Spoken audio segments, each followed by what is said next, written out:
Agarwal from Agarwal classes. देखो step by step grammar चल रही है हमारी, जिसमें हमने पार्ट्स ऑफ स्पीच में नाउन कर लिया है एंड नाउन की कंप्लीट सीरीज़ है जिसमें। और अब हमारा वर्ब चल रहा है। वर्ब में हमने इंट्रोडक्शन दिया था। इंट्रोडक्शन में हमने दिया कि वर्ब के टाइप्स कितने होते हैं, नॉन फाइनेट और फाइनेट के बारे में हमने बात की, और फाइनेट वर्ब्स में कौन कौन सी आ जाती हैं, फर्दर वो डिवीज़न क्या है उसके बारे में भी बात की हमने, जिसमें हमने बताया कि फाइनेट वर्ब में कौन कौन सी आ जाती है, जैसे मेन वर्ब, ऑक्सिलरी वर्ब्स, और उसके बाद मेन वर्ब को और क्या कहते हैं, जैसे लेक्सिकल, प्रिंसिपल वर्ब बोलते हैं, और उसके बाद उसमें फर्दर डिवीज़न क्या है, सेटिव, linking verbs, transitive, intransitive verbs. तो आप उस वीडियो को एक बार देख लीजिएगा। आज जो हम करने वाले हैं वो फाइनेट और नॉन फाइनेट में डिफरेंस करने वाले हैं। ये फाइनेट वर्ब हमने क्यों को बोला कि इसमें जो मेन वर्ब है जितनी भी, और साथ ही साथ ऑक्सिलरी वर्ब्स है, ये कंप्लीट इसी में आ जाती है, main verb and auxiliary verbs.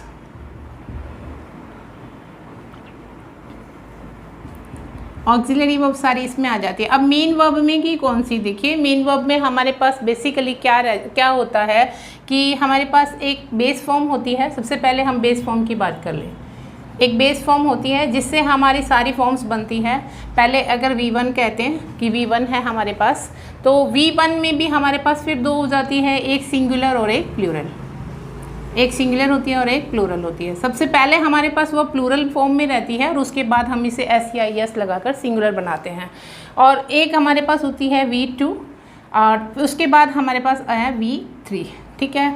फिर हमारे पास इसी बेस फॉर्म में हम लगाते हैं V1 प्लस ING, और इसी जैसे कि इसमें हमने कहा एक सिंगुलर एक प्लूरल है, तो कहीं ना कहीं हम बुक्स में देखते हैं कि एक V1 बोला जाता है, जिससे जो प्लूरल होती है उसे V1 बोल देते हैं, और जो सिंगुलर होती है उसे V5 बोल देते हैं। तो आप कंफ्यूज ना होइए कि अगर बुक में अगर V4 V5 दी हुई है तो ये बेस फॉर्म से ही निकल के आई हुई है, जिसमें से एक V1 के साथ SES लग गया, S या ES, या फिर कई बार IES से भी बन जाता है, ठीक है। तो ये हो गई आपकी सिंगुलर फॉर्म, लेकिन है ये बेस फॉर्म से ही निकल के आई हुई है। और इसमें ये भी हमारी जो है वह प्लूरल फॉर्म ऑलरेडी होती है, ये बेस फॉर्म से है। V2 बेस फॉर्म से बनती है। फॉर एग्जांपल हमने लिखा गो, वेंट, गॉन। अब ये जो बेस फॉर्म से हम बनाएंगे गोइंग, और इसका अगर हम गोज बना देंगे तो ये हमारी फॉर्म यहाँ बन जाएगी, ठीक है। तो ये तो थी कि वो ये सारी फाइनेट वर्ब्स में आ जाती है। इसी तरह से जो ऑक्सिलरी वर्ब्स आती हैं, जो देखिए ये जो फॉर्म्स आएगी, ये फॉर्म अकेले यूज़ नहीं होती, ये फॉर्म अकेले यूज़ नहीं होती, इनके साथ कुछ ऑक्सिलरी वर्ब्स चाहिए होती है। तो हम यहाँ लिख सकते हैं कि ऑक्सिलरीज, यहाँ पे ऑक्सिलरी वर्ब्स सारी आ जाएंगी, प्लस यहाँ पे V1 ING होगा। इसी तरह से यहाँ पे भी ऑक्सिलरी प्लस, यहाँ भी ऑक्सिलरी प्लस, यह हमारी V3 फॉर्म होगी।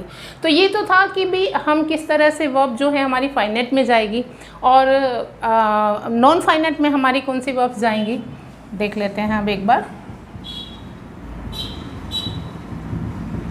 नॉन फाइनेट वर्ब्स में देखिएगा, इसके भी 3 पार्ट्स में है। एक तो है हमारे पास इन्फिनेटिव, और दूसरी जो है वो है हमारा जेरेंट, एंड उसके बाद आता है पार्टिसिपल। और जो पार्टिसिपल है उसमें भी हमारे पास 3 तरह के पार्टिसिपल आ जाते हैं, जैसे present participle, past participle and perfect. जो प्रेजेंट पार्टिसिपल है उसमें हमारे पास V1 ING होता है, और जो पास्ट है उसमें देखिए कुछ वर्ब्स होती हैं जो कि एंड होती है, या तो ED से ED लग के एंड होता है, या फिर D लग के, या किसी में खाली T लग के, या किसी में EN लग के होता है एंड। तो ऐसी जो वर्ब्स हैं एंडिंग विद दिस, तो जो भी वर्ब की थर्ड फॉर्म इस तरह से एंड होती है वो सारी थर्ड फॉर्म इसमें हो रही है। परफेक्ट पार्टिसिपल की बात हो रही है, वो है हैविंग प्लस V3। इन्फिनेटिव में हमारे पास एक तो होती है 2 + V1, यानी कि जो V1 की बात है ये बेस फॉर्म की बात है। देखिए हम इसे बेसिकली देखिए V1 और उसमें बेस फॉर्म में ज़्यादा डिफरेंस नहीं है, लेकिन जब हम B की बात करते हैं तो B की जो फॉर्म्स होती है, आप सबको पता है कि बेस फॉर्म तो ये होती है, लेकिन जब हम प्रेजेंट फॉर्म की बात करते हैं तो वो इज़मआर हो जाती है कि इन्फिनेटिव के साथ 2 + V1, यानी कि एक तो बेस फॉर्म वाला, और एक होती है बेयर इन्फिनेटिव। और जो बेयर होती है उसमें क्या होता है, विदाउट 2 होती है। Without to, bare infinitive without to को बोलते हैं। एंड जो जेरेंड है, जेरेंड में भी हमारे पास V1 प्लस आई आती है कि ऑक्सिलरी वर्ब्स में हमारे पास क्या क्या है। जैसे बी की फॉर्म्स देख लेते हैं। मान लीजिए हमारे पास होती है इज़मार, वॉज, ठीक है, ये हमारी प्रेजेंट फॉर्म हो गई और ये हमारी पास्ट फॉर्म हो गई। उसके बाद बी की जो थर्ड फॉर्म होती है वो बीन होती है, ठीक है। और इसके अलावा जो ऑक्सिलरी वर्ब्स होती है वो हमारे पास मॉडल की ऑक्सिलरी वर्ब्स भी होती है, ठीक है, कैन, कुड, मे, माइट, जो कि हेल्पिंग वर्ब की तरह काम करती है, ठीक है, एटसेट्रा। उसके बाद हमारे पास आ जाता है हैव की फॉर्म्स। हैव हमारा बेस रहता है, फिर हैज़, हैव, हैड, ये सिंगुलर, प्लूरल एंड फिर हैड, और थर्ड फॉर्म जो होगी उसकी हैड हो जाती है। लेकिन ये थर्ड फॉर्म किस में आती है? ये थर्ड फॉर्म हम देखें तो ये हमारी एक तरह से जब ये मेन वर्ब का काम करती है, क्योंकि फॉर्म्स तो उसी में आती है जब V1 V2 ऑक्सिलरी वर्ब्स की फॉर्म नहीं कह सकते, ये प्रेजेंट और ये पास्ट है इसकी, और जब ये मेन वर्ब का काम कर रही होती है तब ये इसकी थर्ड फॉर्म हो जाती है। बाकी इसका पूरा डिटेल हम मेन वर्ब में भी पढ़ लेंगे। हैव का हो गया, और उसके बाद हमारे पास है एक डू की फॉर्म्स है, जैसे डू, डस, और उसके बाद हमारे पास डिड। तो ये ऑक्सिलरी वर्ब्स में काम करती है। डन जो है हमारा फिर V3 का काम, जब वो मेन वर्ब के रूप में काम। देखो मैंने अगर मान लो एक एग्जांपल लिखा कि Ram wants to sing a song, ठीक है। पहले एग्जाम्पल से समझते हैं कि जैसे मैंने एक राम लिखा यहाँ पे, ये हमारा एक प्रॉपर नाउन है और ये यहाँ पे एक वर्ब है। अब ये वर्ब जो है वो कैसी वर्ब है अभी इसे देखना है। और ये हमने कहा था 2 + V1, यानी 2 + 2 के साथ हमारी V1 है, यानी ये इन्फिनेटिव है। और इसके बाद हमारे पास एक आ गया ऑब्जेक्ट, ठीक है। अब देखो यहाँ पे कि अगर यहाँ मैंने राम लिखा, अगर हमें थोड़ा सा इस बात का देखना है कि यहाँ पे डिफरेंस क्या आना चाहिए, तो थोड़ा एक चीज़ को समझ लेते हैं कि जब हम वर्ब यूज़ करते हैं तो वर्ब ने मैंने जैसे कि कहा कि बेस फॉर्म में V1 में हम अगर सिंगुलर बनाना है तो SES या फिर IES लगाते हैं, और अगर प्लूरल है तो वो हमारी V1 रहती है। तो देखो हमारे पास प्रोनाउन की बात करें तो first person, second person and third person, 3 तरह के पर्सन होते हैं, जिसमें इसमें हमारे पास होता है I एंड V, और सेकंड पर्सन में हमारे पास you, एंड थर्ड पर्सन में he, she, it, एंड यहाँ पे हमारे पास they होता है। और हमारे पास इसमें अगर बात करें नाउन में सिंगुलर एंड प्लूरल की, सिंगुलर, ये हमारे प्रोनाउन की बात की हमने, बताऊंगी सिंगुलर एंड प्लूरल। अगर हम इसमें बात करें तो हमारे पास नाउन जो है वो एक सिंगुलर होता है या फिर नाउन प्लूरल में आ जाएगा। ये 2 क्वालिटी नाउन की भी रहती है, आप पढ़ चुके हैं काउंटेबल नाउन में सिंगुलर एंड प्लूरल कैसे रहते हैं। अब यहाँ पे जो देखिए अकॉर्डिंग टू पर्सन, और ये इसके नंबर के अकॉर्डिंग, सब्जेक्ट के नंबर के अकॉर्डिंग चेंज होती है, दैट इज़ फाइनाइट वर्ब। यानी अब यहाँ पे देखिए आप, राम वांट्स टू, यहाँ मैंने लिख दिया Ram and Shyam want to sing a song. यहाँ पे आपने क्या किया, वर्ब को चेंज कर दिया, बट यहाँ पे आपने वर्ब चेंज नहीं की। ये 2 + आपकी इन्फिनेटिव जो वही है 2 + V1 आपने यहाँ पे यूज़ की है, ठीक है, और ये आपने यहाँ पे वर्ब यूज़ की है। और यहाँ पे यहाँ देखिए आपने ये 2 आपके सब्जेक्ट हैं, सब्जेक्ट आपका यहाँ प्लूरल हो गया है, ठीक है। अगर मैं यहाँ लिखूँ I want to sing a song, तब भी आपने यहाँ पे क्या किया, इस वर्ब को चेंज किया, ये वर्ब आपकी सेम रहेगी। मार्कर चेंज कर लेते हैं। अगर मैंने यहाँ पे वी कर दिया तब भी ये वी वॉन्ट रहा, बाकी देखिए सेम है। अगर यहाँ पे दे कर दिया तब भी वॉन्ट किया, लेकिन अगर मैंने यहाँ पे ही शी कर दिया तो यहाँ पे वॉन्ट्स हो जाएगा। तो देखो हमने क्या देखा यहाँ पे पूरे फॉर्म में कि हमने एक ही सेंटेंस के उस थ्रू हमने ये समझा कि हमारा सब्जेक्ट ये है और सब्जेक्ट के साथ वर्ब हमारी ये हो गई, और उसके बाद इन्फिनेटिव है, और उसके बाद हमारा ऑब्जेक्ट है। जितने भी हमने यहाँ पे सेंटेंस लिखे उसमें वर्ब ओनली ये चेंज हुई है हमारी। बेसिकली हमने इसको सब्जेक्ट को चेंज किया, तो आपने देखा एक सब्जेक्ट चेंज होते ही आपकी वर्ब चेंज हो गई। तो इसका मतलब क्या हुआ कि वर्ब जो है वो सब्जेक्ट के अग्री करनी चाहिए। यानी यहाँ फाइनाइट वर्ब में हमें क्या चाहिए, फाइनाइट वर्ब में हमारे पास क्या होना चाहिए, सब्जेक्ट वर्ब अग्रीमेंट होना चाहिए। यानी वर्ब जो है वो सब्जेक्ट के साथ अग्री करती है। फाइनाइट वर्ब में ये क्या करती है, शोज अग्रीमेंट किसके साथ, पर सब्जेक्ट कह सकते हो आप, यूँ लिख सकते हो कि सब्जेक्ट का क्या, एक तो वो पर्सन होना चाहिए यानी पर्सन के अकॉर्डिंग, और उसके नंबर के अकॉर्डिंग। यानी अगर first person, second person, third person है तो उसके अकॉर्डिंग, और नंबर अगर सिंगुलर है और प्लूरल है तो उसके अकॉर्डिंग हमने चेंज किया। देखो यहाँ पे सिंगुलर था तो वर्ब भी सिंगुलर आई है, और यहाँ पे प्लूरल हो गया तो वर्ब भी आपकी प्लूरल है।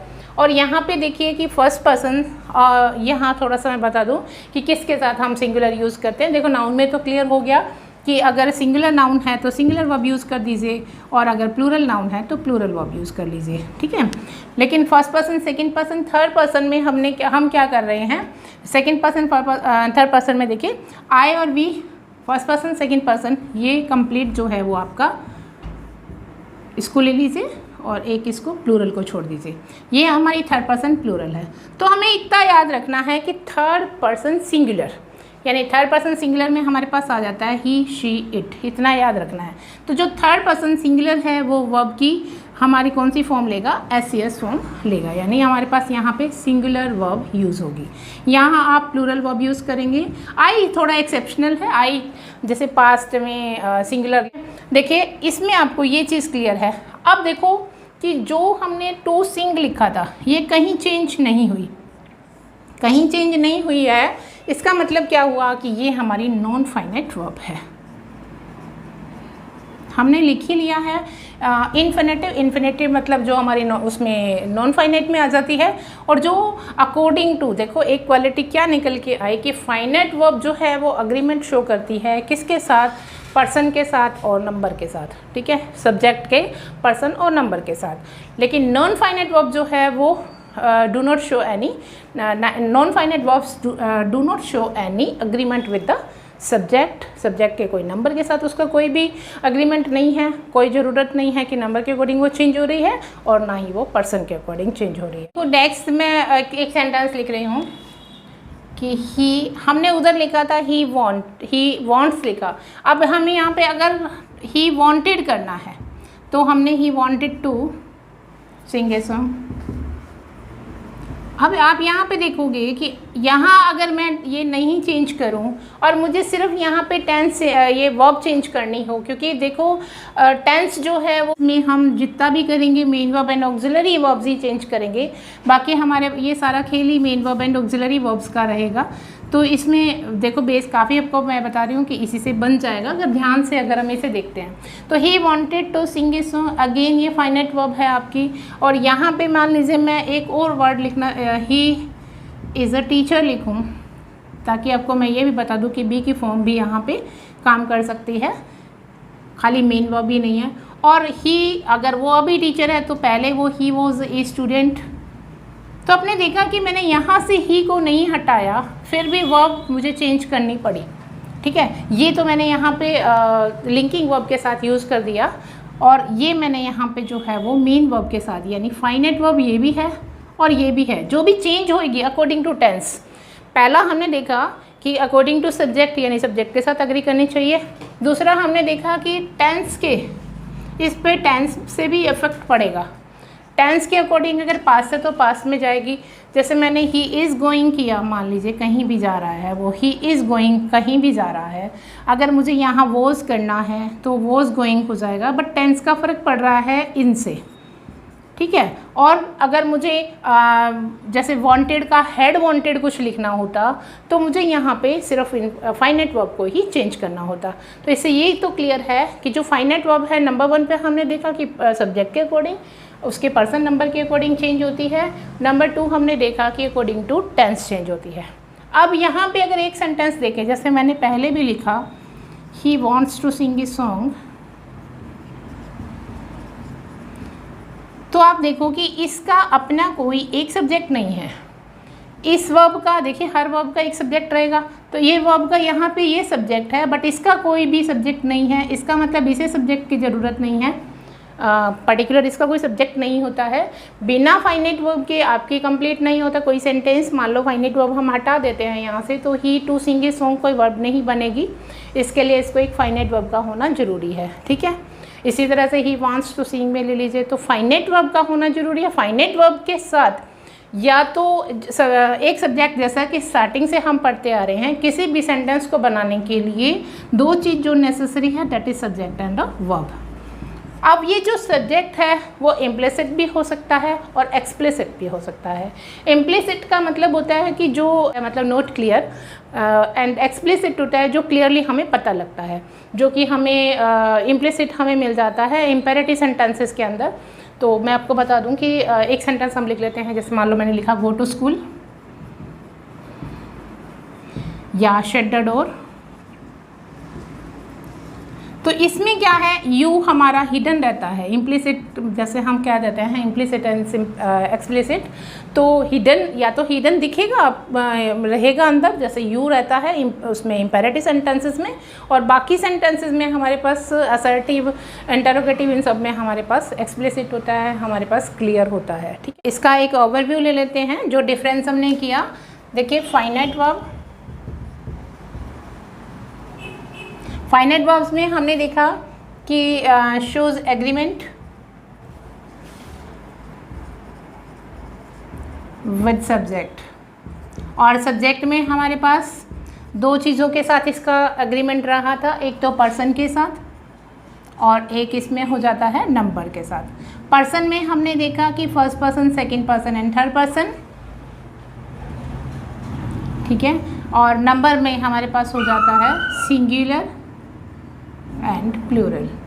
सिंगुलर में हमारे रहेगी सिंगुलर वर्ब, प्लूरल में हमारे पास रहेगी प्लूरल वर्ब, और फर्स्ट सेकंड थर्ड में अकॉर्डिंगली जैसे थर्ड पर्सन सिंगुलर के साथ हमारी सिंगुलर वर्ब रहेगी। कुछ हम अब जब टेंसेस करेंगे, मेन वर्ब करेंगे, उसमें और ज़्यादा डिटेल और एग्जांपल के साथ करेंगे।